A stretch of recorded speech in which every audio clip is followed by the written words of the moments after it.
साम्राज्य न्यूज, सामान्यांचा असामान्य आवाज।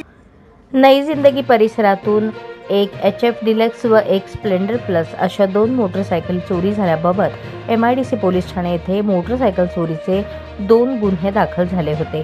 सदरचे गुन्हे उघडकीस आणण्याबाबत वरिष्ठांनी दिलेल्या सूचनेप्रमाणे पोलीस उपनिरीक्षक अल्फाज शेख आणि त्यांचे तपास पथक यांनी मिळून गोपनीय बातमीदारामार्फत तसेच तांत्रिक माहितीच्या आधारे तपास केला असता सदरच्या 2 मोटरसायकली या विजयनगर भाग 2 मजरेवाडी सोलापूर येथील एका विधी संघर्षग्रस्त बालकाने चोरी केल्या असून त्या त्याच्या घरासमोर लावून ठेवल्या असल्याची माहिती प्राप्त झाली। प्राप्त माहितीच्या अनुषंगाने विधी संघर्ष बालक याचे विजयनगर येथील घराजवळ जाऊन पाहिले असता तिथे एक HF डिलक्स व एक स्प्लेंडर अशा 2 मोटरसायकली लावलेल्या दिसून आल्या।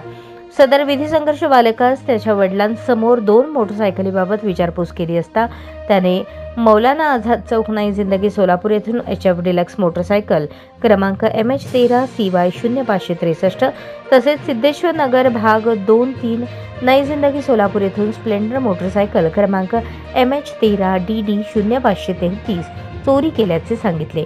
एकूण गुन्ह्यात नमूद गुन्ह्यातील चोरीस गेलेल्या 60,000 रुपये किमतीच्या 2 मोटरसायकली जप्त केल्या आहेत।